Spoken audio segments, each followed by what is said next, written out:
Good evening, everybody. Hopefully, you had a great long weekend. Unfortunately, I couldn't be around on that weekend because I was off camping. So that was fun and extremely chilly. Because if you're Canadian, you'll get this, but if you're not, then you probably won't. But May long weekends always suck. We've maybe last year was okay for like a day or maybe two, but other than that anomaly, it was rough. It was cold and it was rough. Anyways, off of that, um, saw this morning on the news. Unfortunately, a tragedy happened over the weekend on Singapore Island. Excuse me, sorry. From the Washington Post, one dead, 30 injured on Singapore airline flight during severe turbulence. So that's the unfortunate thing that happened. One deceased person during an airline flight is too much. So we need to make sure I know bad stuff always happens and we can't always be prepared for everything, but I want to say sorry to um, the family who lost their loved ones, and hopefully things get better. I don't do well with like death and deceased. I never know what to say, so I apologize if what I say is insensitive. But let's get into this. What I'm going to say about this Washington Post article is not about that.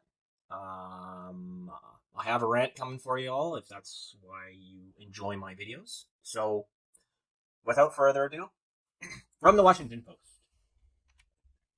Singapore, one person was killed and at least 30 others were injured when Singapore Airline Flight 321 encountered severe turbulence en route from London to Singapore, the company said Tuesday evening. So this wasn't even on the weekend. Well, this would have been our weekend, so I think that would have been Monday night, Canadian time, I believe. The aircraft, Boeing 777 300 ER, was carrying 211 passengers, 18 crew members. It was cruising at 37,000 feet, and when it suddenly dropped to 31,000 feet.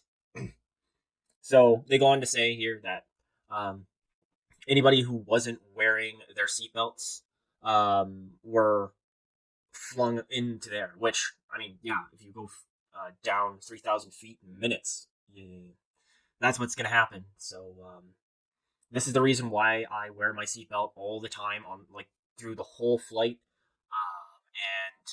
and the only time I take it off is when I go to the bathroom, pretty much. So um, they say here the plane was urgently diverted to Bangkok and landed at the Suvarn Bhumi airport. So the airport manager there told reporters that the plane had fallen into an air pocket, and okay, not this, not yes, yet, into an air pocket. The cabin crew members were serving breakfast before hitting turbulence. Um, so the man who died was a 73-year-old British man, um, and they say it was from a heart attack. Now that is unfortunate, and it's never good to hear that stuff. Um, and a but a big part of why I wanted to rant about this one thing is what's in the middle of this right here. This right here. So they go on to explain that this turbulent spot is called a clear air turbulent zone.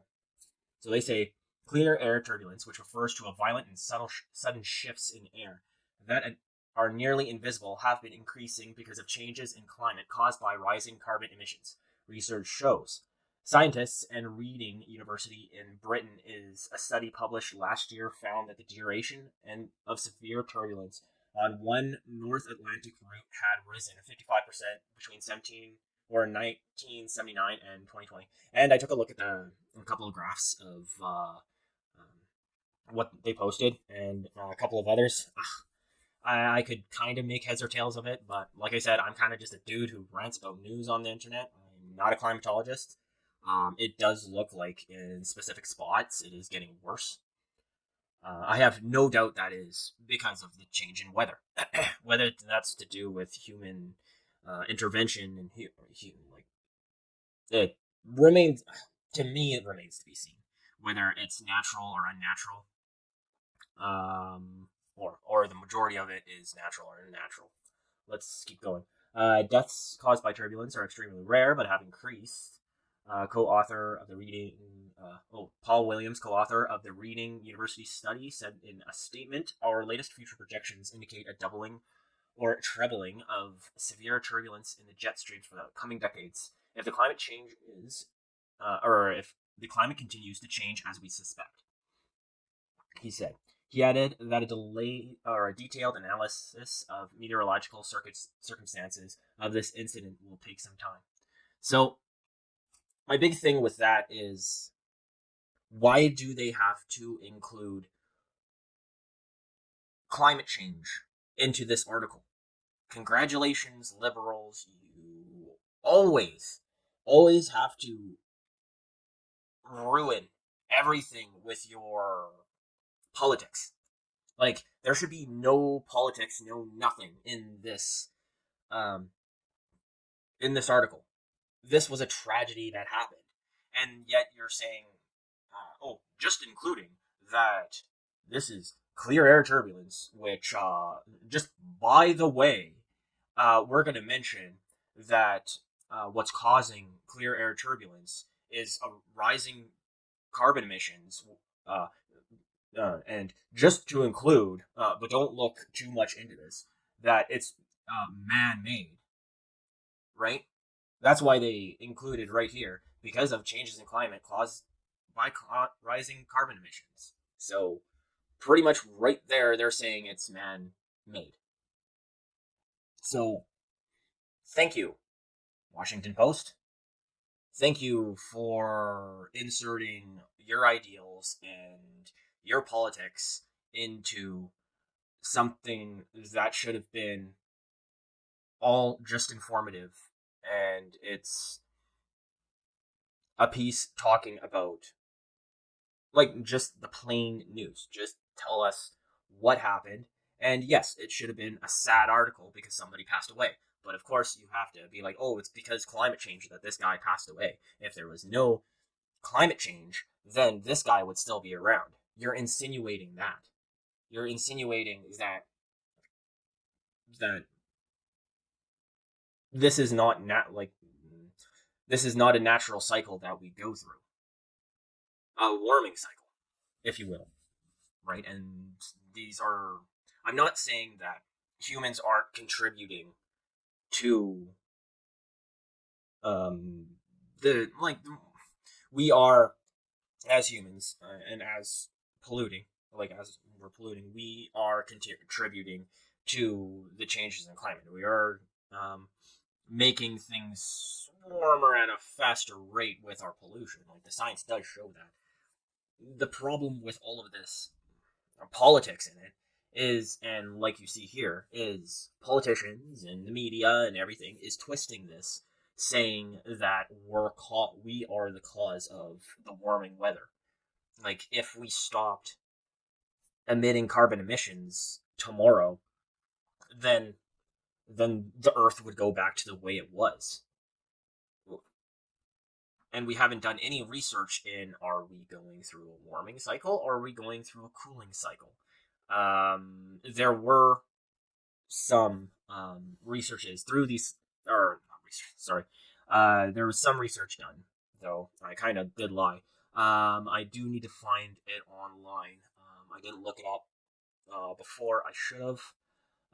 That saying we are going through a warming cycle right now, and actually we're just kind of like peaking on it, which, great. We're peaking on a warming cycle. That means after that it's going to be cooling, and we all know what the fun that happens there.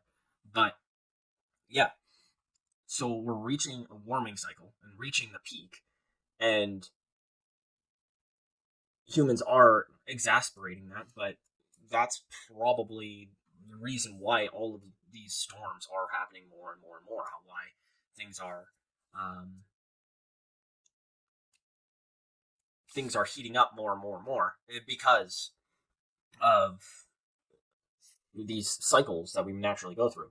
And as I said earlier, yes, um, humans are exasperating it, but don't be calling it, oh, it's humans are changing the weather, humans are making everything warmer, yada yada yada. Um, Anywho, carrying on. I think I ranted a little bit too much about that.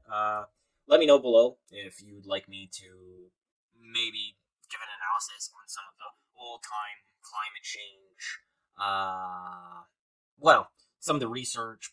Post some links to that, and maybe to some of the old videos below from like the 80s and 90s of everything they said that would happen, and maybe go on a rant on videos showing um, why I believe what I believe right now. But back to this.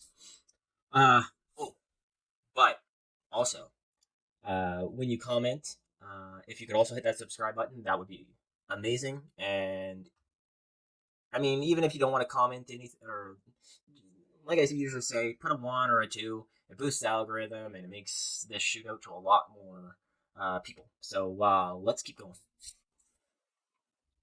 So it says in 2022, nearly 2 dozen people from another Hawaiian's Airlines were brought to the emergency room because of turbulence.